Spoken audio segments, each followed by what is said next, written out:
MIM अध्यक्ष असदुद्दीन ओवैसी यांची पत्रकार परिषद. सरकारने सर्वपक्षीय बैठक घेतली तेव्हा सर्व विरोधी पक्षांनी सांगितले सरकारने स्ट्रॉंग ॲक्शन घ्यायला हवी, सरकारला विचार करू द्या. पाकिस्तान मलेरियाची दवा बनू शकत नाही, ते काय बोलणार. बिलावल भुट्टो आताच राजनीतीमध्ये आले. दहशतवाद्यांनी त्यांच्या आईची गोळ्या घालून हत्या केली, ही गोष्ट त्यांना समजण्याची आवश्यकता आहे. बिलावल यांच्या आईला मारणारे दहशतवादी आणि आमच्या देशातील निष्पापांना मारणारे चांगले का. ISI ISIS असो की पाकिस्तानातील इतर दहशतवादी संघटना, त्यांना कसं वाटतं भारतात हिंदू मुस्लिम वाद व्हावे. त्यांना हे दाखवायचं होतं की काश्मीरमध्ये नॉन मुस्लिम येऊ शकत नाहीत.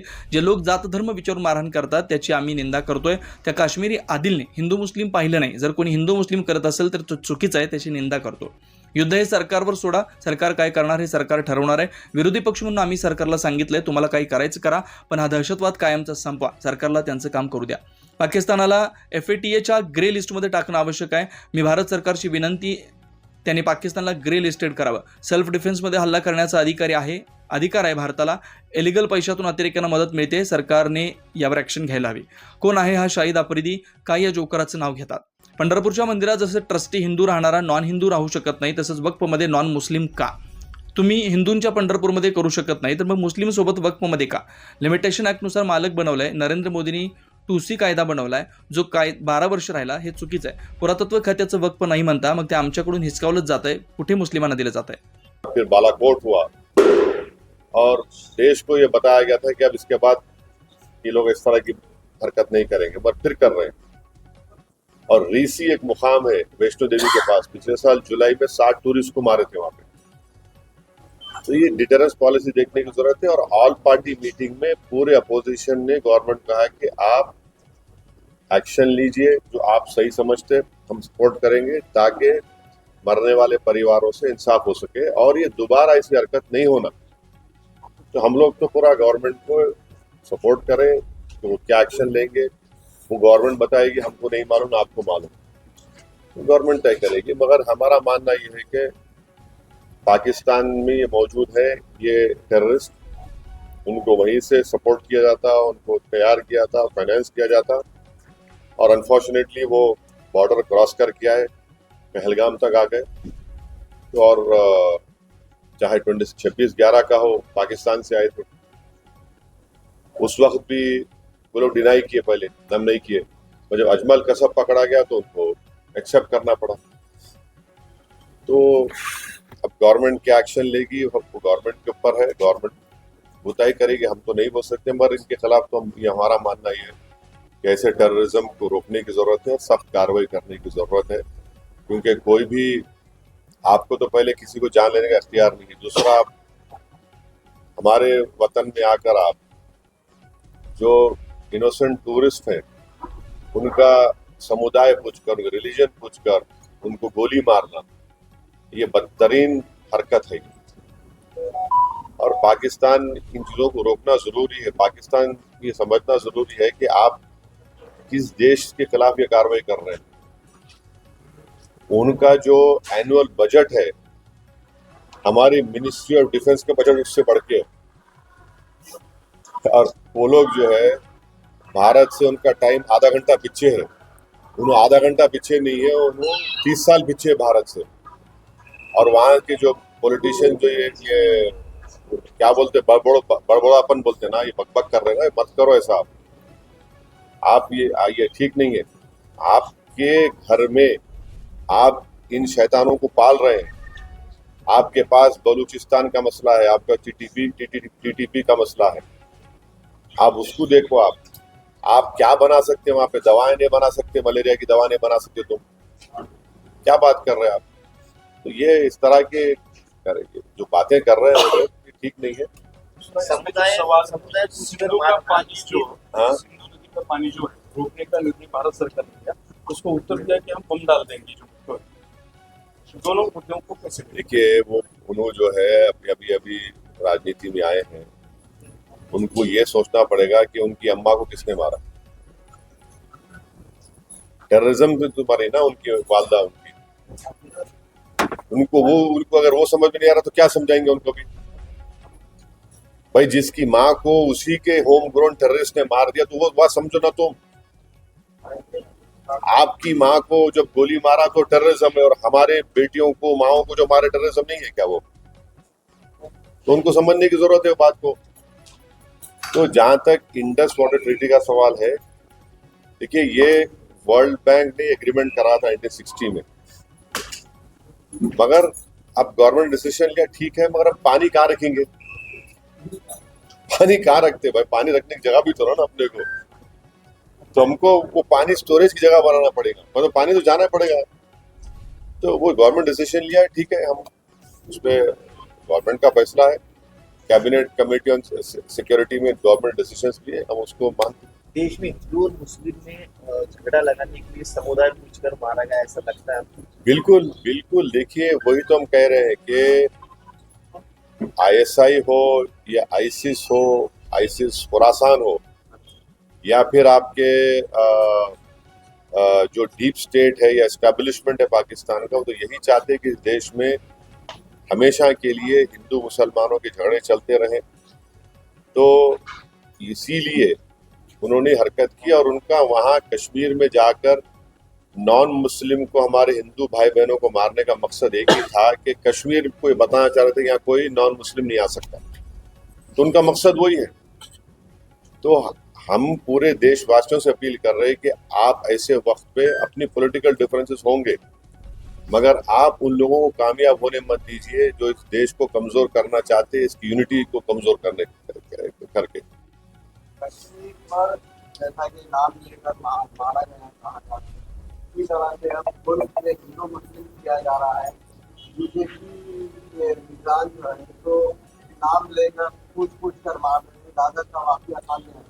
तो ठीक है, वो जो कर रहे हैं गलत कर रहे हैं, वो लोग मुल्क के मुफाद में काम नहीं कर रहे, हम उसका मजम्मत करते, कंडेम करते हैं। अब आपके ही डिप्टी चीफ मिनिस्टर महाराष्ट्र के, वो खुद बोल रहे कि वो जो बच्चा जो जान दे दिया अपनी, आदिल, वो तो अपनी जान दे दिया ना। वो कहाँ देख रहा था कि मुसलमान हिंदू देख रहा, इंसान को देख रहा था। वो जान बचाने के लिए वो टेररिस्ट से वेपन छीनने की कोशिश किया, उसको मार दिए। तो ये जो अगर हमारे देश में से कोई कर रहा है गलत है, ये इसको हम कंडेम करते हैं। सरकार भी गारंटी होता है कि जनता की जितने भी पाकिस्तानी हैं उनको पाकिस्तान भेजा जाए, वो चले जाए, मगर आपकी राज्य सरकार में जो है देवेंद्र फडणवीस बोल रहे कि पूरे गए और इतना चीजें पूरे 160 अभी बाकी है। मेरे को नहीं मालूम, ये तो गवर्नमेंट को। तो कितना महंगा पड़ेगा भारत में?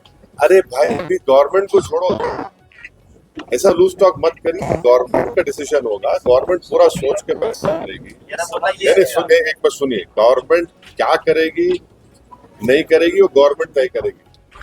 हमारा बोलना, अपोजिशन कहता है कि आप इस पर स्ट्रांग एक्शन लीजिए, ये खत्म होना ये चीज।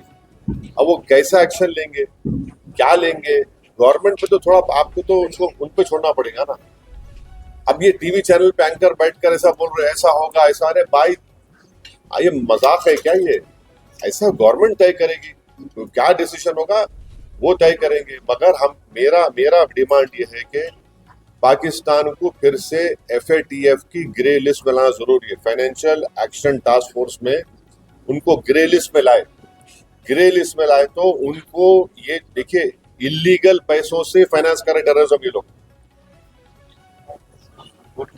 कोई पर्सनल लॉ बोर्ड ने कल परभनी में, जो हमारे पूरे मुल्क में इस वक्त अमेंडमेंट एक्ट के खिलाफ जो एक प्रोटेस्ट का ऐलान all India Muslim personal law board ने किया, कल हमारी बहुत कामयाब पब्लिक प्रोटेस्ट मीटिंग हुई परभनी में, और इसीलिए हम यहाँ पर औरंगाबाद भी आए थे आपसे उनसे मिलने के लिए। अब आपको सवाल है तो पूछिए, आप पूरा तफसील प्रोटेस्ट का बोल रहा है जनरल सेक्रेटरी साहब कासिम रसूलिल्लाह साहब आपको बताएंगे। और ये जो भारत पाकिस्तान का जो मसला चल रहा है, युद्ध होने की कगार पर सब मान चुका है, क्या बोलते हैं?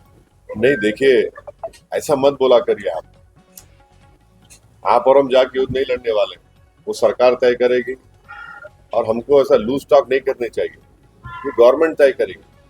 मगर हमारा एक ही गवर्नमेंट से डिमांड है कि ये जो मोदी सरकार की जो डिटेरेंस पॉलिसी है, उसको दोबारा उनको देखने की जरूरत है। क्योंकि हम डिमांड करेंगे ये गवर्नमेंट से कि उनको FATF के ग्रे लिस्ट में डालो आप, तभी जाकर उनका होगा। और हम लोग पूरा उन पर साइबर अटैक करना, हमारे पास एथिकल हैकर्स है हमारे पास, नेवल और एयरफोर्स ब्लॉकेट कर सकते, इंटरनेशनल लॉ में कर सकते हम।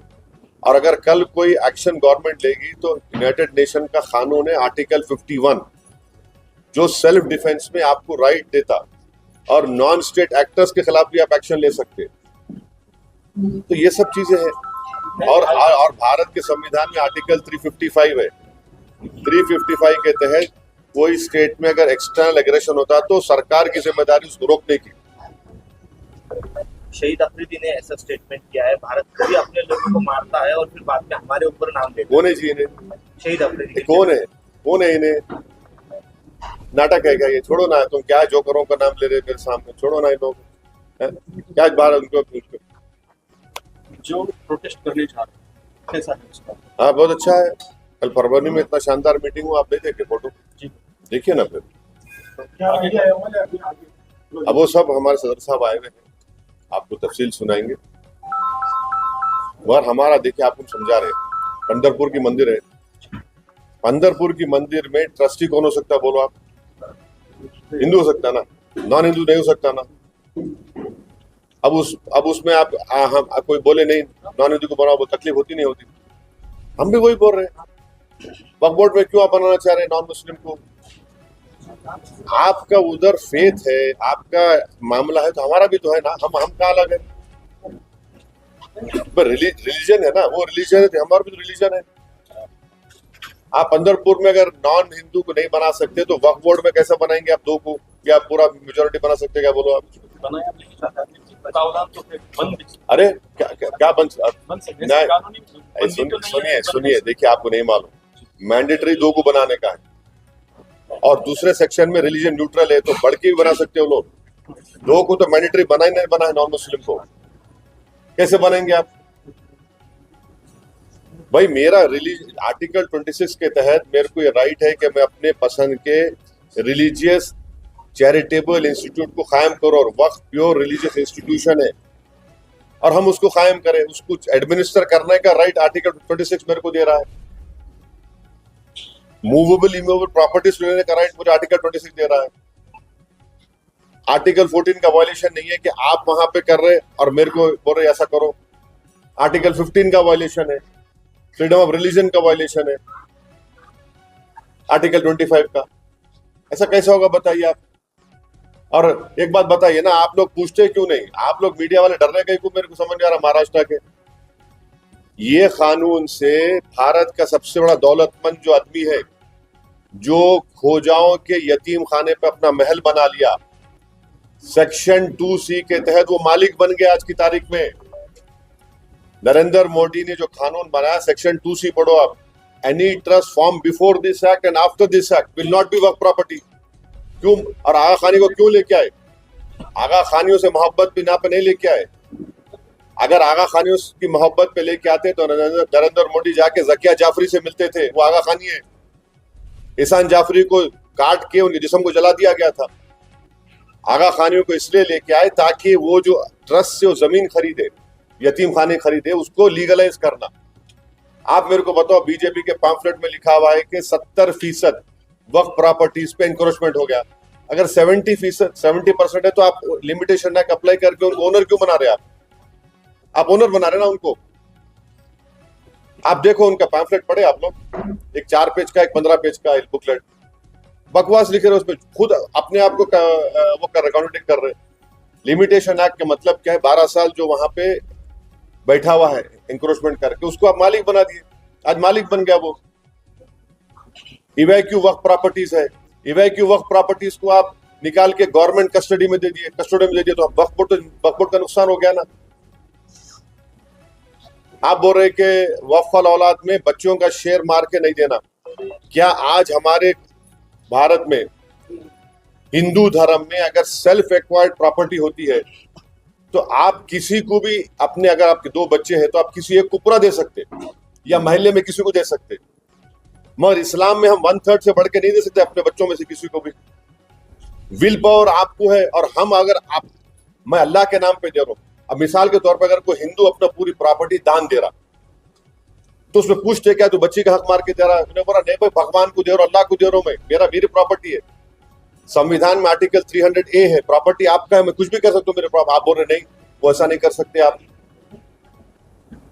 तो ये इसमें ऐसे प्रोविजंस है इतने अच्छा हम ये जो चला रहे ना प्रोपेगेंडा, बीजेपी हमको बताओ एक सेक्शन बताओ उसमें जो प्रॉपर्टी तुम लैंड ग्रैबर से निकाल के लाके देगी। तुम एक सेक्शन बताओ जो यहाँ से इनकम में इजाफा होगा, बताओ ना। 45 अमेंडमेंट्स है, कौन सा उसमें है बताओ जो मुसलमानों के मफाद में? आप तो लूटने के लिए लेकर आ रहे हैं। सेक्शन 3D आप बना दिए, उसमें 3D का बोल रहे क्या बोल रहे, जो आर्कियोलॉजिकल एंशिएंट प्रोटेक्टेड मॉन्यूमेंट है वो वक्फ नहीं रहेगा। क्या मतलब भाई? आपको मालूम औरंगाबाद आपके शहर में यहाँ पर अपने क्या नाम था जो वहां से अफ्रीका से आए थे उस बादशाह का, मलिक अंबर का वो नहीं है, वक्फ नहीं रहा वो। उनके समाज हाँ नहीं रही, वक्त नहीं रहा वो। कैसा होता बोलो वो? सेक्शन 3D में आप बोल दिए मलिक अंबर की खबर आप वक्त नहीं है, कैसा बोलेंगे भाई? कई शियाओं के इमाम बड़े हैं, 200 साल पुराने हैं, एंशंट है, तो आप बोल रहे वक्त भी नहीं रहती, कैसा होगा ये? अब आपका पंचक्की है, आप पंचक्की बोल रहे हैं नहीं है, दरगाह नहीं है, वो वक्त नहीं है क्योंकि एएसआई का मॉन्यूमेंट है वहां पे। कि आप तो छीन रहे ना हमारे से, बचा रहे कहाँ? कौन सा सेक्शन है बताओ आप? अब आप बोल रहे कि 6 महीने के अंदर पूरा पोर्टल पे चढ़ाओ, कैसे चढ़ा? 6 महीने में बोलो आप, जो नहीं चढ़ाए वो वक्त नहीं रहेगा। एक दूसरा मसला है ERT के अंदर से जो 7वीं की कक्षा में अभी बस अब वो बस मैं बस महत्व का है